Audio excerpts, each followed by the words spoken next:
Our final topic in applications of differentiation is in the study of differential equations. A differential equation is an equation where a function is given in terms of its derivatives relating the derivatives of the function to itself. Why are these important? Well, it turns out in most areas of physics, physical quantities are given not by algebraic equations, but by differential equations, where changes in variables are related to the variables themselves. Let's have a look at a few examples of where these arise. Let's consider a mass on a spring. Now, we know perfectly well how this behaves. If we pull a mass on a spring away from its equilibrium position, it bounces backwards and forwards. How do we go about modelling that? On this diagram, let me label the displacement from equilibrium by x. And this is going to be a function of t. The mass is m, and the spring constant I'm going to call k. That tells me how strong the spring is. In order to work out the differential equation, I need to break it down into parts.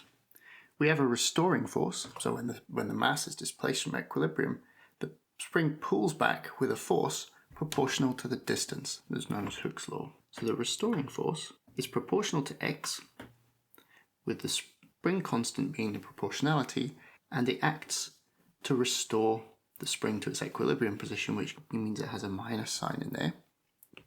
Newton's second law tells us that force is equal to mass times acceleration, and this force must balance this restoring force at any given moment. So I displace it away from equilibrium, and that results in the spring accelerating.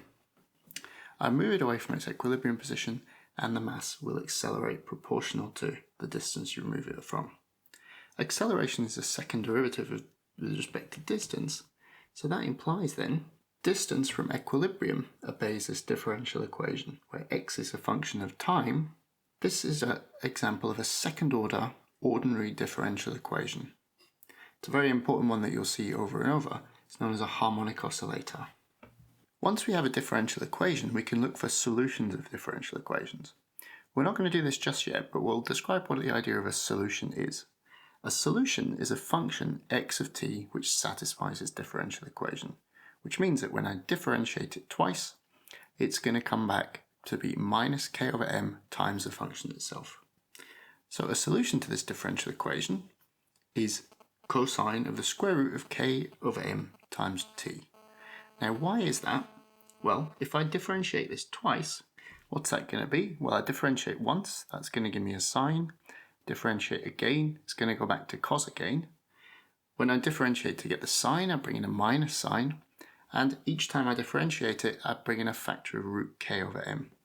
So this then is equal to minus k over m cos square root of k over m t, which we notice is exactly the same form of the equation. So that's a solution, but actually if I'd started with sine in there instead of cos, I'd have also found that that also satisfies the differential equation. So differential equations usually have more than one solution. They have families of solution. And in fact, a general solution is a set of all solutions. And for this example, for the harmonic oscillator, A and B in here are just constants. Now, where do they come from? Well, those are determined by what are called initial conditions. An initial condition is basically how you set the object in motion.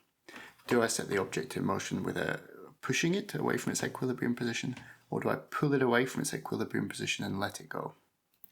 Those give different solutions, and those are called initial conditions to set that motion up.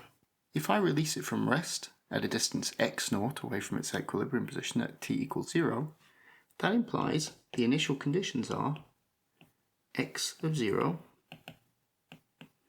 is x0, so t equals 0, I say that it's equal to x0, and the velocity at that time is d by dt of x. That's equal to 0 because I release it from rest. This implies b equals 0, and so in that case, I'm left with just the cosine part of the solution. So that's a really important example of a differential equation, the harmonic oscillator. What other types of differential equations arise? Let's have a look at a couple of first-order differential equations. Let's begin with the logistic equation. This is an equation which arises when one considers population growth. Consider a population of bacteria, say. A population with infinite resources tends to grow such that the population change over time is proportional to the population at a given time. So that means the larger the population, the faster it grows. But of course, eventually, those infinite resources will start to run out, and the population will reach a carrying capacity associated with the environment. So those two simple considerations allow us to build a model of population dynamics, a very simplified one. If P is small, much smaller than the carrying capacity, the population change, dP by dt, is going to be proportional to the population at that time. If the population overshoots the carrying capacity, the population will tend to decrease, which means that dP by dt will become negative. The population reduces. How do we put those things together? Well, these two considerations result in the logistic equation. For small populations, the population growth is proportional to P, but then it saturates once P becomes equal to K, and we model this with an additional factor 1 minus P over K. So when P becomes larger than K, this term becomes negative and it makes the population start to decay, i.e. dP by dt becomes negative. So this differential equation tells us the rate of change of a population over time. So let's have a look at what this equation is going to look like, the solutions to this equation is going to look like. We'll investigate how to find the solutions once we've studied integration, but for now we can have a go at sketching what the population growth is going to look like. So there's an example of a solution, P equals K, and if I have P equals 0 here, if I start with a small population, early time, say t equals 0, population is going to grow quite rapidly, exponentially in fact, and then it will start to slow down over time and asymptote towards P equals K. And it always has a positive derivative. Population will always keep growing. If we start with a population which is larger than the carrying capacity, given a different initial condition for the population, it will start to decay again until it reaches its natural carrying capacity. Another solution might start up here, and so on built up a picture of a family of solutions of this differential equation depending on the initial conditions. We'll study the actual solutions of this later on. Our final example is Newton's law of cooling. How does an object cool down? If you have a hot cup of tea, how does it cool down until it reaches an equilibrium temperature in the environment?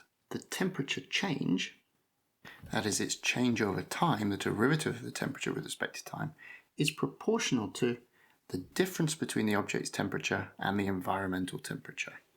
So it's proportional to T minus T environment. So that means the differential equation which governs the behavior will be dt by dt is proportional to T minus T environment. Proportionality constant we'll write as R, and we know that the temperature will be decreasing, this temperature difference will be decreasing, so therefore we have a minus sign in there to know that this is always negative, temperature's decreasing. Of course, if the object was colder to begin with, it would then be increasing. So Tn is a constant, R is a constant which is equal to 1 over T0, where T0 is the characteristic timescale. And that will depend on the objects in question and the various physical properties of the air or so on. The solution to this is given by this equation, where T0 is the initial temperature of the system at T0. So to find this solution, we're going to have to wait till a little bit later in the course, but to show it's a solution, we just simply differentiate it. And if I do that, then I'm just left with, which is exactly equal to minus 1 over T0 times T of T minus Tn. So to show an equation has a solution, one can simply substitute that into the differential equation.